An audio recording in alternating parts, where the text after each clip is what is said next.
So right here are the items that you'll need to create a short sword. We will start with a 3-inch piece of pool noodle that you can see here, and we will shape this into a cone shape, which I try to depict in this picture, and here is another angle of it in this picture. This cone shaped piece of pool noodle will go at the bottom of your golf club and act as part of the pommel.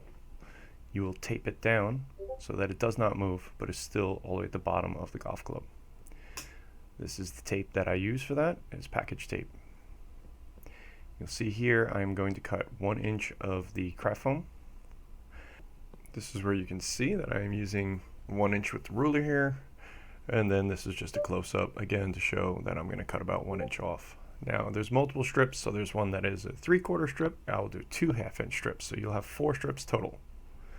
You will use these to put around the bottom of your pommel, right onto the pool noodle.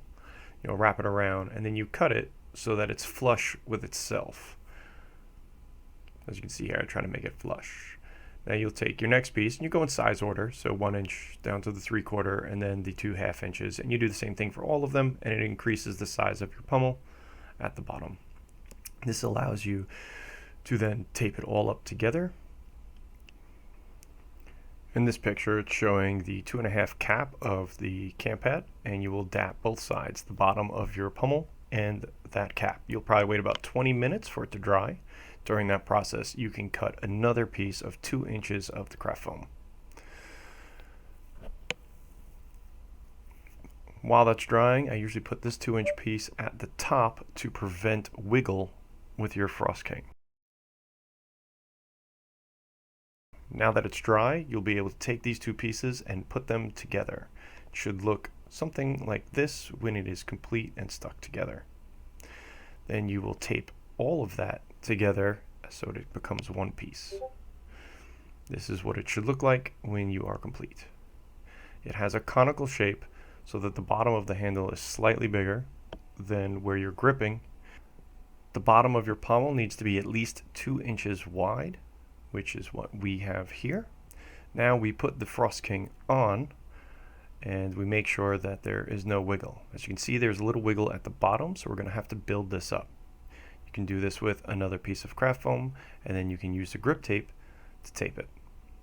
Once it is fit snug at both top and bottom, you want to put another piece about 6 inches down from the top piece. This is also to prevent wiggle, since that is the spot of the sword that gets the most contact. I then will put dap along these pieces so that the foam does not move. Here's a picture of it drying. Here is the Frost King, which I've put dap on the top of. And now we have put the Frost King on the sword once everything is dry. Once again, here's the top of the sword with the dap, and you can see a little space, which we put a piece of foam in for safety. And then we attach 2 pieces of the blue foam camp pad at the top with dap again. Then we tape the entire sword with package tape. This helps the sword from ripping.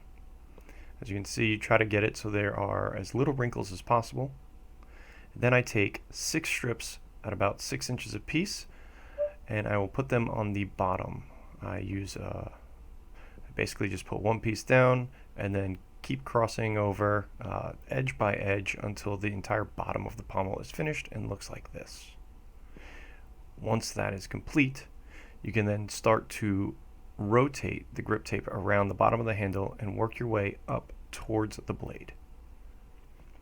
Here is where I take the leggings and I stretch it across the blade, just one leg, and I tighten it down underneath what we call the knuckle. You then cut in the middle of the tape so that you have less tape at the bottom. And here's the sword hanging and complete. You have finished a short sword.